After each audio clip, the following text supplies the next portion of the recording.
Hello and welcome back to True Crime Guys podcast. I'm your host, Michael, and you know Andy's here because it's 420. Oh, yeah. I'm recording on 420, man. I'm here, man. But this episode doesn't come out for a few days. I mean, I'm still here, man. Yeah, we'll still be there then. We'll still here. You know what I mean? Still be here, man. You will, because Right. you usually are. Right. I got you. Yeah. Anyways. 420, baby. Oh, guys.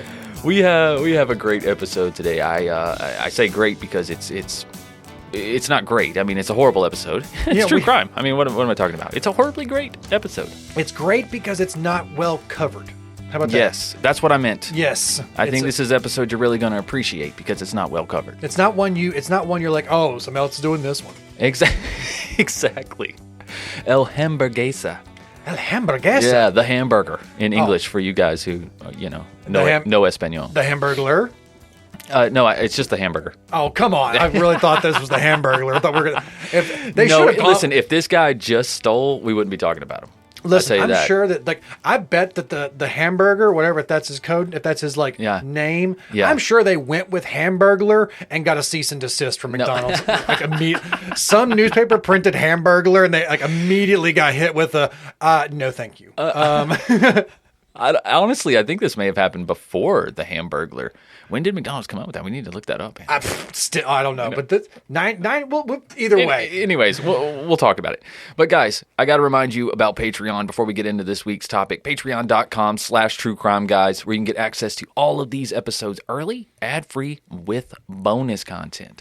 That's Patreon.com/TrueCrimeGuys. We also have other shows available for your listening pleasure, like Cryptic Soup, Strange and Unexplained, and Sandu Stories, wherever you listen to podcasts. So make sure you check those out. And give us a follow on social media at True Crime Guys everywhere. TikTok, Instagram, the Facebook, all that stuff. MySpace, right? Please. Yeah. I don't think we're on MySpace. One day. We should, though, so we can put our songs on there. One day. That would be so cool. But today, we're talking about David Avendano Ballina. Ballina? Yeah, that's double L. Yes, that's true. That's true. It's a double L makes the Y sound. Thank you very much, Andy. Or AKA El Hamburguesa, which I'll be calling him because he hated that nickname. I would too if he got called the Hamburger. Yeah, fuck him. Between 1997 and 2007, he ran a Mexican street gang known as Las Goteras. Goteras? Am I hitting that right? I think so, yeah. Las Goteras. It translates into the leaks. The leaks? Yeah. Think about that. Leaks in the boat. But they poisoned and they robbed men, killing as many as 70 with a very simple but deadly eye drop solution. Really? Okay. Yes. But yeah, this is not the first time, we've probably talked about eye drops being used to poison in true crime. Sure, it's not. No. This is no secret. But this was the tactic they used, and it worked well for them for a while. And in 1997, 2007? Yeah, Hamburglar's definitely around. Someone mentioned Hamburglar and got a fucking cease and desist. No, I mean, it was already the Hamburger by 97. No, He got this nickname when he was 6. Hey, Andy, don't let me we got to roll the intro first. We got to roll something. Okay, all right. We'll see you guys on the other side of this intro. Roll it. El Hamburguesa, just 6 years old, couldn't get enough of that home cooking beef stew. Just the kind of shit that sticks with you, like your mama on the streets selling her body, and then being shunned for being ungodly. Just another story of the less dead, so hungry you believe the lies you fed. Born in the slums of Mexico City, like sand in your teeth, had to be a little gritty. It was beg, steal, lie, cheat, borrow. I'm here to get paid, then it goes tomorrow. Born in the slums of Mexico City, like sand in your teeth, had to be a little gritty. It was beg, steal, lie, cheat, borrow. I'm here to get paid, then it goes tomorrow. Hey, El Hamburguesa, just 6 years old, couldn't get enough of that home cooking beef stew. Just the kind of shit that sticks with you, like your mama on the streets selling her body, and then being shunned for being ungodly. Just another story of the less dead, so hungry you believe the lies you fed. Born in the slums of Mexico City, like sand in your teeth, had to be a little gritty. It was beg, steal, lie, cheat, borrow. I'm here to get paid, then it goes tomorrow. Born in the slums of Mexico City, like sand in your teeth, had to be a little gritty. It was beg, steal, lie, cheat, borrow. I'm here to get paid, then it goes tomorrow. I said I'm born in the slums of Mexico City, like sand in your teeth, had to be a little gritty. It was beg, steal, lie, cheat, borrow. today, then it goes tomorrow. Hey.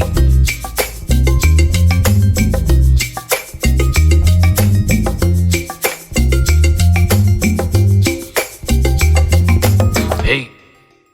All right, so our story begins in the slums of Mexico City in the 1970s.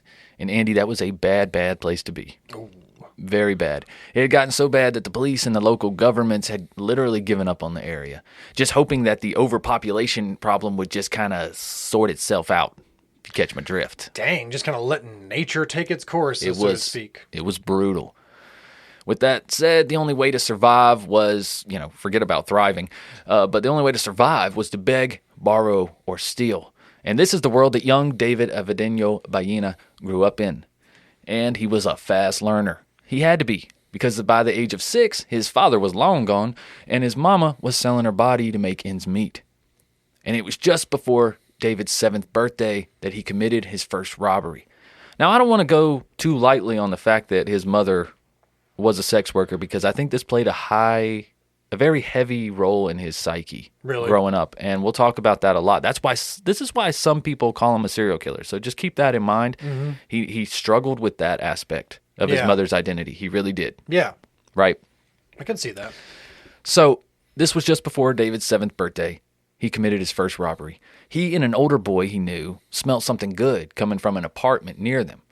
So they decided to break in, only to find the woman who lived there, an older lady, standing there and threatening to call the police. So the older boy, in a panic, grabbed a glass ashtray off the counter and hit the woman over the head with it. When she fell to the ground, he just repeatedly hit her until she was unconscious. Then the two boys took all the jewelry that she was wearing, necklaces, rings, anything else that they could find that had any value, and the boys dipped out. That's a 6-year-old. He's probably Probably, not the one doing it, but the still. other boy, I would say, from what I can tell from the articles I've read, I'd say he can't be over 10. Yeah, he's not a teenager. Or anything. No, these were young boys. Like that's kind of what caught her by surprise, I think, at first. Yeah, she was not expecting a child to do this. Exactly. Now, as the boys headed out, David just couldn't help himself, right? He had to go see what she was cooking in there. He's like, what? He's like, hold on. We came in here for a reason. We almost forgot the plot. Hold on a second. Almost forgot the plot. And this changed everything for young David, because she was cooking hamburger stew. Ooh, okay. Okay? And you got to understand, like, these boys probably ain't had a hot meal in a long time. Yeah, this is a good beef stew. Down in Mexico City, it's a real season. It is, dude. Got some spices. But David helped himself to a few spoonfuls before running out to meet his friend, who was waiting for him, and he was teasing him. He was like, dude, you didn't have to eat. He's like, we done got all this money. We can go to a restaurant. He's like, let's go eat anywhere. He's like, yeah, but I could have got, that's he was like, yeah, but this is home-cooked meal. That's a home-cooked meal. Don't take that for granted. You know how much time Trey put in that thing? It was ready, okay? A little bit of vinegar in there, but it was fine, right. Okay? Exactly. But as you can imagine, these two young boys couldn't keep this to themselves, so as news of the break-in started spreading around the neighborhood, David's friends started calling him El Hamburguesa. A nickname he would truly grow to hate. For one, he thought people wouldn't take him seriously, which he hated. And two, he got fat later. Well, you know what? He did like hamburgers. It was a fitting nickname. It's such a silly nickname, because usually children are so much more mean. They're so much meaner than that normally. To be called the hamburger.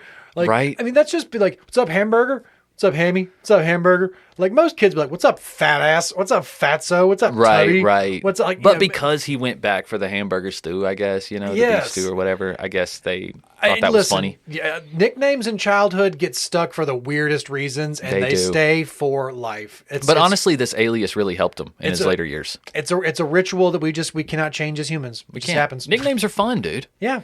Nicknames are fun, and often they describe people better than their real names, because they were given later after you see how it acts, Like, I always try to, I'm always like, let's not name, we get a new dog, I'm like, don't name him right away. Let him hang out for a little bit. Let's see how he acts. Let's get a feel for this. Let's get a feel for what let's give him a proper name, because you're going to end up calling him something else. Yeah, right. Anyways, you know what I mean?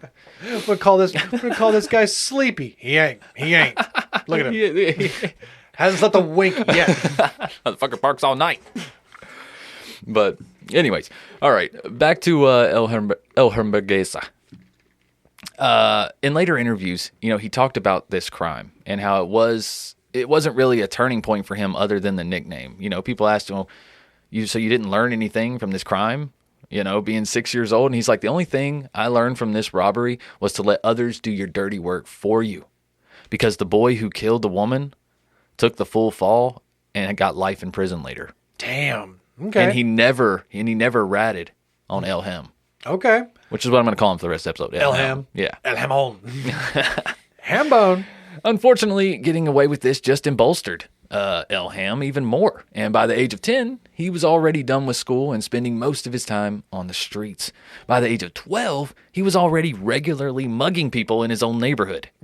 He's a big boy, by the way. Oh, yeah. Okay. I love how he's just graduating, very, like, his rise to criminal power. Right. 6-year-old, witness to an attempted murder. I'm telling you, stealing some beef stew. Getting some cash, making away. 10-year-old, fuck school. 12-year-old, I'm mugging my way up. That is, dude, you got it. Mugging my way up. Yeah, I'm glad that I'm portraying the story to you clearly because you obviously have it. All I can think right now is, unfortunately, is just mugging my way downtown, walking fast.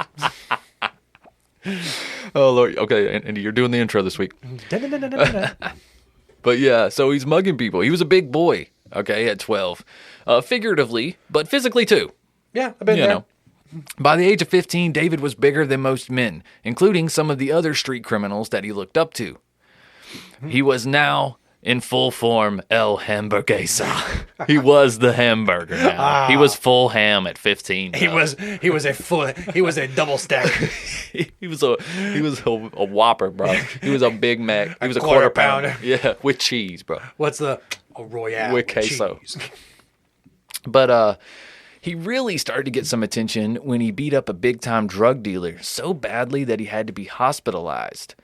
And he started catching the attention of organized crime in the neighborhood.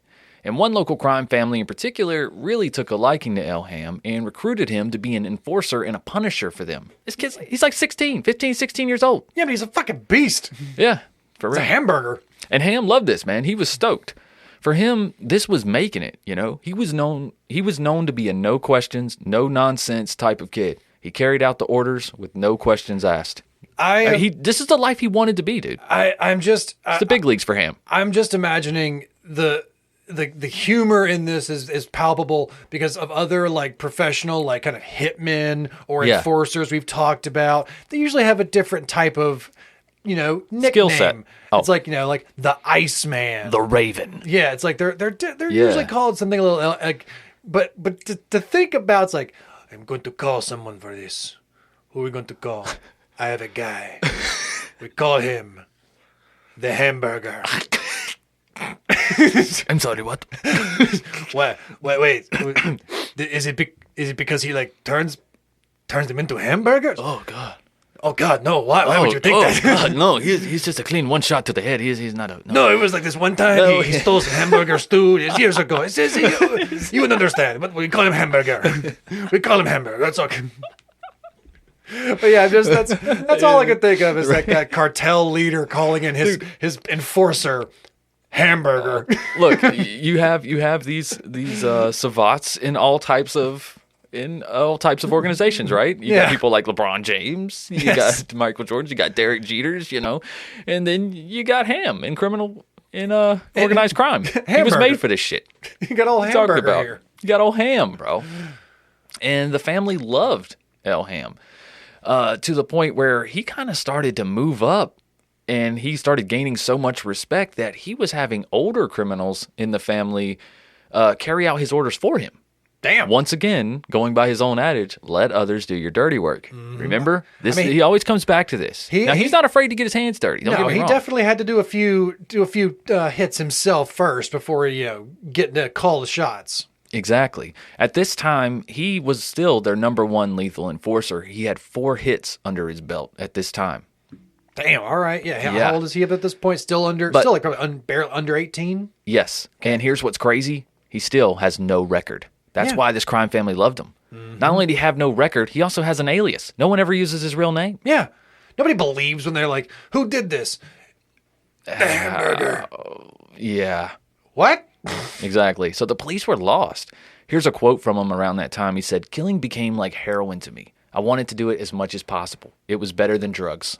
Okay, well, we're kind of steering into serial killer territory here now, man. A little bit. You can see there's definitely an argument to be made that he's a serial killer. Yeah, okay? that's a check in that box over there. Okay, keep the score. Yes. But honestly, I think it was the way he was treated after a killing that he was truly addicted to. Does that make sense? Yeah. The celebration, right. the praise. He didn't really relish in the killing itself. He relished in the respect that it got him and the fear in other people's eyes that it got him. You know, he needed that. There were a few times when he felt disrespected, right? Maybe someone would call him El Hamburguesa, but use the wrong tone. You know what I mean? Or something. Or maybe they pat their stomach. You know what I mean? How you doing there, hamburger? Exactly. How you doing there, hammy? You could see how he could take offense to that. But he kept his cool. He really did. He always said he kept his cool during this family because, like I said, this was making it for him. He respected this family, and he liked this stream of income. He was like Wendy's. He was fresh, never frozen. And, you know, he was just buying his time, right? He's still learning. He ain't even 18 yet, for Christ's sakes, right? Because by this time, he had a secret partner as well. Ooh, secret partner. Secret partner. Her name was Claudia Castillos Mayas. Ooh, okay. Yes, Miss Claudia met old Ham at a Mexico City brothel. And Claudia admitted that she had targeted El Ham for a while, right? Like she was working him, you know what I mean, so to speak, for a while, but confessed that they did truly fall in love. Tale as old as time. It really is. I think they truly loved each other. That's a real love story right there. You can take that from this. Yeah, I mean, like, listen, happens all the time. Guy goes to the strip club / brothel. All the time. Finds the love of his life. You know, they really do. She uses him to make tons of money. Works they both out sometimes. No. But the pair married when they were just 18. They're finally 18. Look at all he's done before he's 18. Guy's got a serious record now. Sheesh.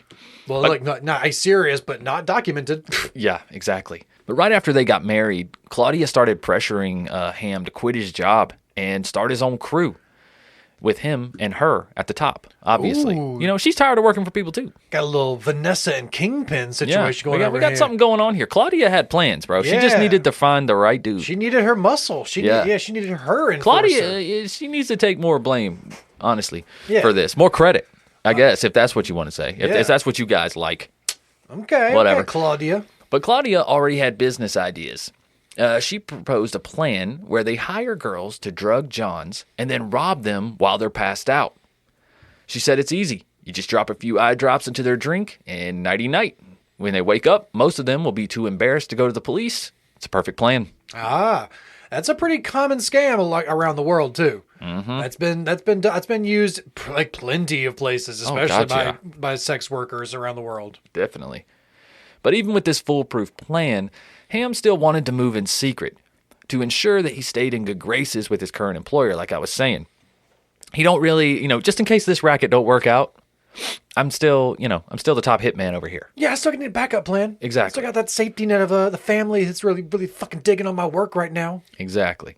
But secretly, Claudia and Ham got to work. They recruited 12 women from local brothels, stole them, really, from local brothels, along with 12 male bodyguards as well, one for each of them.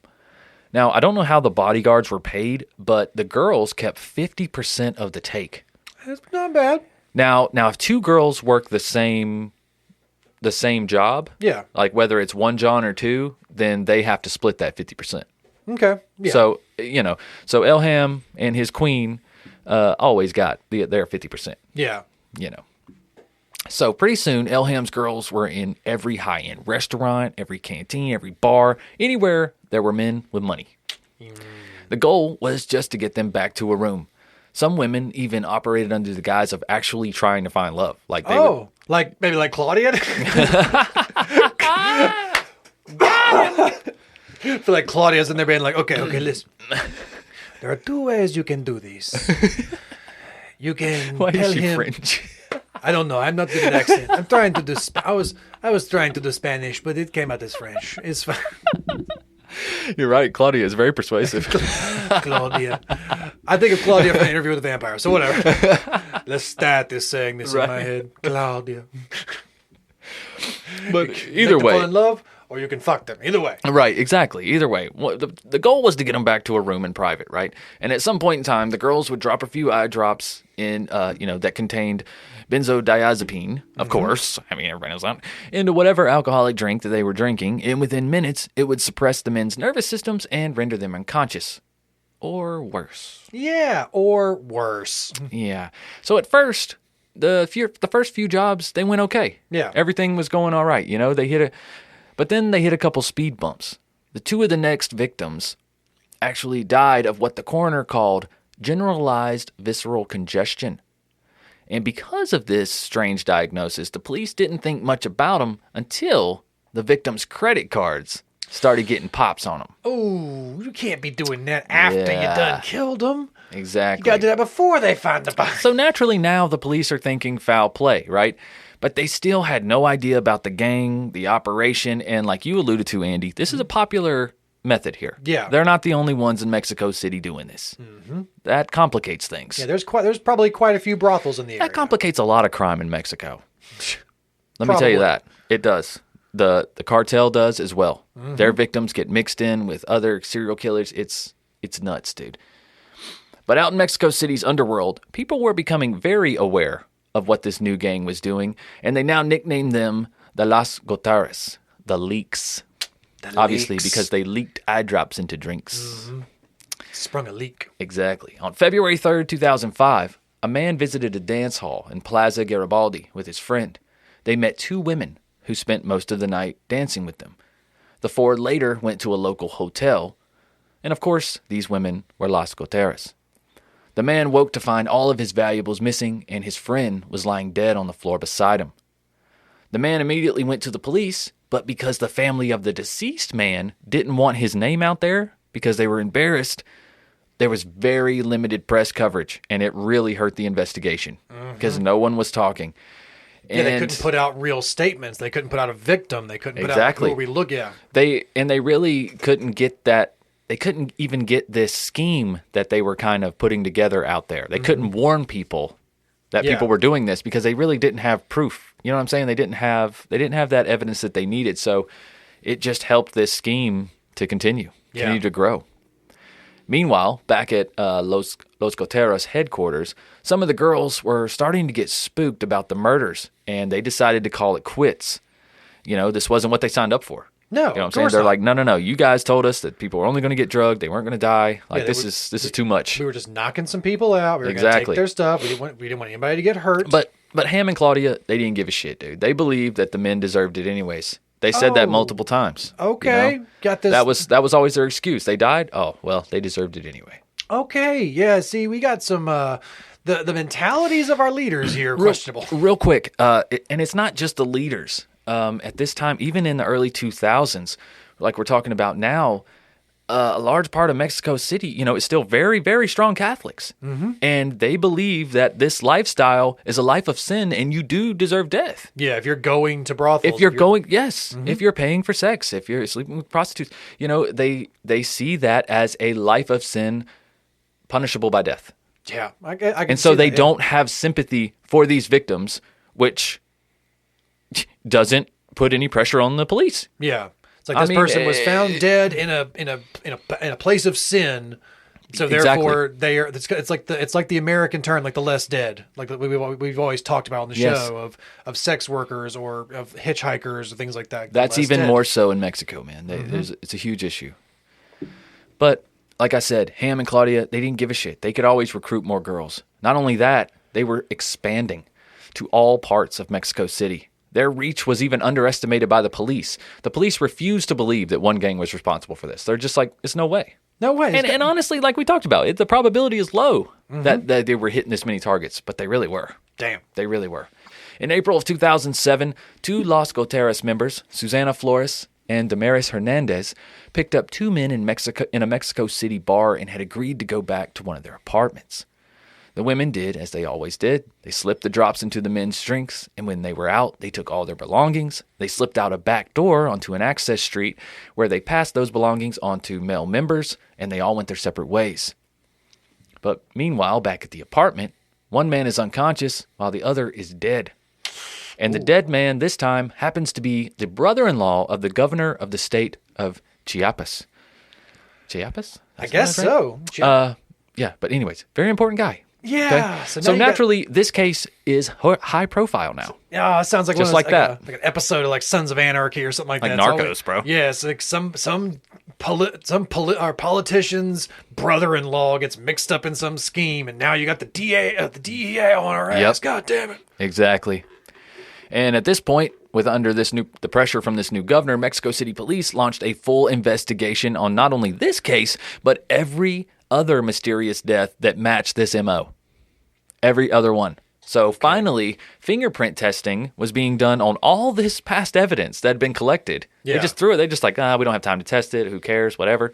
So they go back, and guess what? These fingerprints match quite a few of the Las Goteras members who already had records and had fingerprints on file. Ooh, okay. Didn't exactly pick the no names out of the piles. Exactly. So now the police finally had to admit that this probably was the work of one gang. Yeah, at least a very well-organized one. Yes, at least a large part of it was. But they still had no idea who was leading it. All the gang members questioned initially denied everything. It wasn't until they were officially charged before they started talking. And they had enough physical evidence to put them at the scene. Yeah. That was enough to charge them, So once they were like, "Whoa, we got your fingerprints at the scene." So yeah, what are we doing here? We've got your DNA at the scene. We've got your fingerprints at the scene. Like we know you did this. Exactly. But who told you to do it? So they did start talking, but all they knew was that they were working for a guy named El Hamburguesa. Again, God, that's all they knew. You knew the cop. You got to see that cop's face just. Tell me who you're working for, and this all goes away. Just tell me who you're working for. And that girl just looking back, so serious, being like, having to be like, you're not trembling. You're not going to believe me. But his name, he's the hamburger.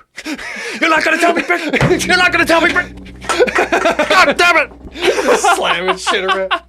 It's true. It's true. His name is the hamburger. That's all I know. You know what? Maybe a night in solitary make you talk. She's just fucking torturing her. She's just trying to tell the truth. So a guy just got to pull the cop off. You think this is a game? He's got his detective just pulling him off. Just like, let her go. It's not worth it. This hamburger's taunting me. Starts seeing hamburgers in his dreams. But God, like I said, I can't imagine just the first time the cops are hearing his nickname and stuff like that. It's like the same thing with the hitman just being like, I'm going to call my man the hamburger. We're going to call you hamburger. Hey man, like I said, it worked for him. Yeah, I know. I'm sure the cops had to be like, fuck, you serious? God damn it. And he ended up being pretty hard to catch. He was 34 at this time. He was bouncing around all over Mexico, which made him extremely hard to pin down. But the police did eventually figure out his true identity. And they ended up tracking him down 6 months later. This is February of 2008. Ham was in a pawn shop, and he was trying to cash in on some of the stolen items. Yeah, this time he's moving pretty quick and reckless at this point. He thought 6 months was enough. He thought the heat had died down, and maybe it had, but not enough. Not enough. Not enough for you personally to go to a fucking pawn shop. Exactly, because the pawn shop owner recognized him from a wanted poster or an ad on TV or whatever, and he phoned the police immediately. And he was arrested there in a little pawn shop in the historic district of Mexico City, dude, right in the fucking middle. I could see like that, like a little Mexico City pawn shop. I'm surprised like that pawn shop owner didn't just like reach into the counter and just pull out some sawed off, be like, sit down. He may have. He probably just hit a button under the bar and then just kept talking to him. It's like, let's see what you got here. I mean, you could waste so much time as a pawnbroker. Let's see what you got here. Oh, let me look this up. Set this here. Where'd you get this? Oh, cool. Well, that's what I'm talking about. Like this is a small you can easily town, stall him, dude. Little Mexico City small pawn shop where he's trying to thin some goods or whatever. I could just see some just old Mexican pawn shop worker just pulls out just some dirty old Magnum. Just doesn't really say anything. He's just like, no, this is in the historic district. This is like in the middle of the city. No, it's nice. No, this is not some little town. Like this is the cops are probably like around the corner. They're coming. They're coming in the back door. Yeah, you're fucked. They're coming. Don't move. I dare you. So Ham was initially charged with organized crime offenses, obviously, homicide and aggravated robbery.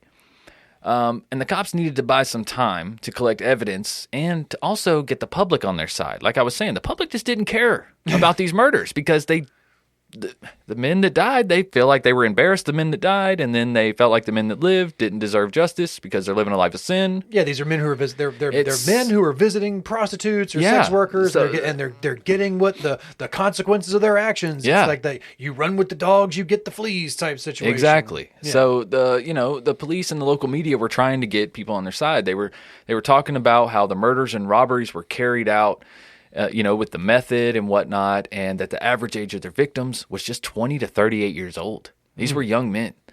Police said Elham seemed to be proud of what his gang did. He had no remorse, always stating that the men deserved it.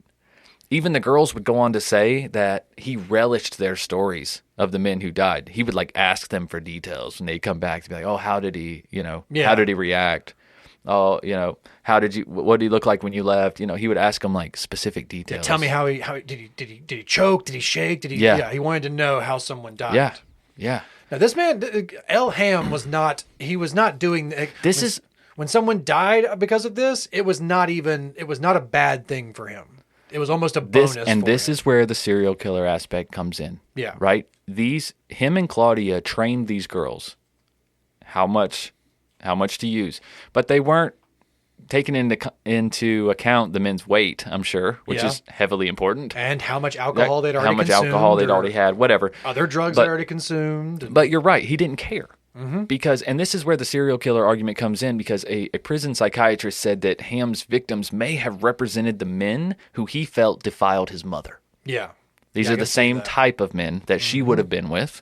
Yep. And so he sees it as some form of payback. A little form of redemption, little form of he's taking that power back. As a child, he was forced to I wasn't saying he was forced to endure that, but he had to endure that embarrassment. He had to endure the knowledge that his mother was doing that, which brought him a lot of shame. Exactly. So around this point, the police had the entire gang off the street, and they were bragging about this, or so they thought, right?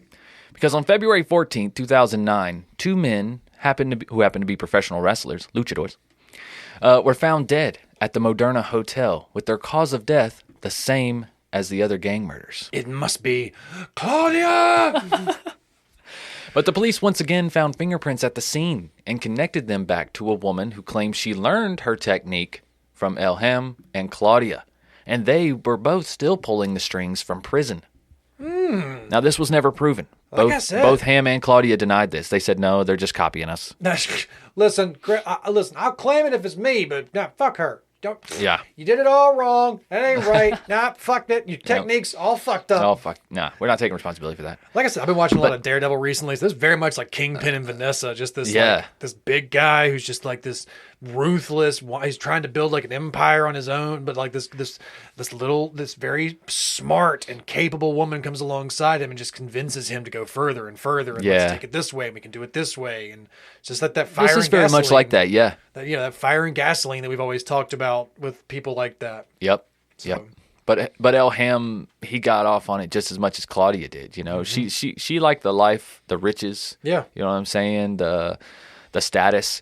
But I think he truly relished in the murders of these men. Mm-hmm. By the time his trial began in October of 2011, police believed that the gang was responsible for over 100 murders and at least 200 assaults. And that was just between the years of 97 and 2007. Damn. It's not even counting the February one that they couldn't prove. Mm-hmm. And that's just the ones of bodies that they could find. You have no idea how many times they may have disposed of a body. They may have gotten rid of somebody. These people did not. A lot of times bodies just disappear in Mexico City sometimes. Oh, yeah, a lot of times. But Elham was accused of killing 70 men, which, if true, would make him the third most prolific serial killer in Mexico's history. That's terrifying. That is terrifying that's third. That is. I'm going to look into some more Mexican serial killers. We got to see who the top two are, right? I think I know who the first one is, but still, the fact that 70's in third. Damn. Yeah. But despite all the allegations, prosecutors were only able to directly connect Elham to 2 murders. Oh, my God. He was sentenced to just 13 years. Yeah, because it's the same thing. We talked about before the show, like Charlie Manson. It's like he didn't directly do the killings. He wasn't there doing the actual murder. So, but is he a serial killer? It's a tough call. I mean, he definitely killed 4 people when he worked for the crime thing. Yeah. Right. And then with these hits, the way he relished in them, that's kind of the same thing, right? Yeah. Isn't it? It's like you have it's like almost like that question is like, is Jigsaw from the Saw franchise a serial killer? It's like he's not killing them, but he's putting them in situations where they are going to die. Yeah. And it's like, but I don't feel like he relishes the killing. He wants to like teach them a lesson. Yeah. He wants them to appreciate life. Yeah. And this guy doesn't want that, but it's like it's the same thing of like, is he actually killing the people? But he's putting the people in his instructions are putting these men in situations where they could die. And he happens to be the type of men that he would hate. Yeah. And he has no problems that they die. Like we said. Oh, no, never. It's not an inconvenience to him. It's not like we better slow down. Oh, we better not do that again. It's just, one died. Okay. Like, can't do that. Well, we won't be able to hit him again. Right. Like it is not even to him, a death was just part of business. And it like, so to think that like he did relish in it, but at the same time he was running a business. Like he was running a criminal enterprise here. Yeah. So, like I said, like that kind of like that kingpin idea. He's not wanting to get his hands dirty very much anymore. Right. He's willing to if he has to. I'll tell you what's interesting. The 2 girls that got caught in February of 2008, you know, that they couldn't link to him. Yeah. That we talked about at the end. They both got 47 years each. Damn. They got damn, okay. But their DNA's on the scene. Yep, they could prove that they did it. They were there. So. Yeah, damn. Do we know what Claudia got during all this? I don't know.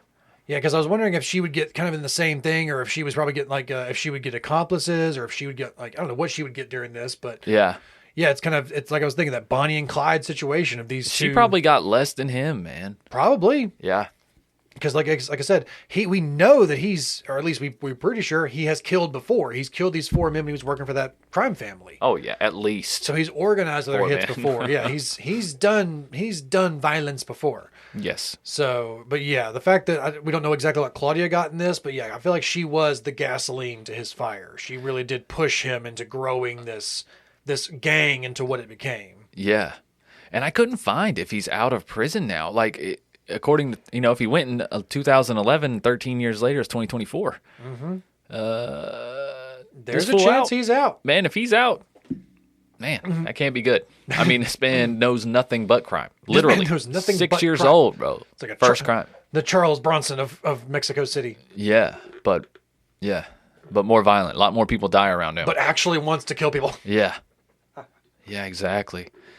Crazy story, though. Not a lot out there on old El Hamburguesa. El Hamburguesa. There is not much. So I hope you guys enjoyed this one. This was a interesting one for me. I was shocked, and I actually got a great book with multiple Mexican serial killers in it. So you guys maybe we'll do a little series here. Maybe there'll be a few more Mexican serial killers. I read through a couple more of the stories today, and they're very good. Very good, very intriguing. So, and most of them are some I haven't heard. Really? Okay. Yeah, because some of them are not actually serial killers of Mexican descent. They're just people who went to Mexico because of the cartel and all the organized crime kind of mixing everything in. Mm-hmm. So it's actually it's kind of creepy. On the back of the book, there's a quote from an FBI agent, and he says, "If I was a serial killer, I would go to Mexico because." You can basically do whatever you want to your victims and dispose of them in all these different areas. And there's so many other people doing the same things, namely the cartel, other organized crime, things like that the bodies get mixed in. And so the police don't have time to focus or even look for one-off things. You see what I'm saying? Yeah. They're like, oh, this matches the cartel MO, so it must have been a cartel person. But really, it could be a serial killer getting their fix every month, just throwing somebody in on a pile of cartel bodies. I was just looking it up right now. It says right now that he is still incarcerated. So Good. maybe he did some things while he was in there that kept him in there or something. Man, he's not getting out, dude. So imagine giving him parole. Nah, not gonna happen. I don't think so. I don't think that. I feel like if he got parole, if he got out, he would just go right back to what he was doing. So, Definitely. He knows nothing else. And he's probably figured out a way to run shit from the prison. Mm-hmm. Probably, absolutely, if not already. Mm-hmm. So, well, but yeah, Michael, like I said, that was a definite turn right there. I was not expecting El Hamburguesa to be what he was. I know, man. That name it strikes fear in you. It strikes fear into my arteries. Of heartburn. The Hamburger. Oh, man, right. Definitely nothing natural about that. No, nothing natural about that guy. Not like Oh My Gaia. There's something natural about Oh My Gaia. Everything natural about Oh My Gaia, Andy. Because Oh My Gaia is an innovative, all-natural deodorant, fragrance, and beard oil company. And they're specializing in paraben and aluminum-free products. And there's tons of scents to choose from at ohmygaia.com. That's OHMYGAIA.com. You can also find them on Instagram at shop_ohmygaia. And because you guys are True Crime Guys listeners, you can use the code word Crimepine for 15% off your order. That's Crimepine, all one word, CRIMEPINE. And it's Crimepine for our very own scent, True Crime Pine, which you can order from Oh My Gaia. You can also get Barbershop, Sailor, Sweet Pea, Pear, Bergamot Amber, Fireside, Honeysuckle, Lumberjack, Leather, Dreamsicle, Coconut, Egyptian Musk, Lemongrass, Lavender, Sandalwood, Cherry Almond. You guys heard one you like yet? Vanilla. You can do no scent if you're like, I'm so sensitive to scents. I'm get nothing. Just get an unscent. But yeah, all that is available and more at ohmygaia.com, OHMYGAIA.com. All right, and guys, make sure you check out Patreon, patreon.com/truecrimeguys. You can go on there and be a free member if you like and just get notifications of all the stuff that we post. And you can see all the bonus content, and sometimes we share posts with free members as well. So it's worth checking it out, being part of the community. Stop in, say hey, it's a great place to leave a case suggestion or anything like that. All right, again, that's patreon.com/truecrimeguys right below the description of this episode. All right, guys, I think that's pretty much it. Give us a follow on social media at True Crime Guys. Anything else, Andy? I don't think so. I think you did a great job, Michael. All right, well, thank you very much, guys. We'll see you next week with a new True Crime Guys case. Until then, keep on creeping. Bye!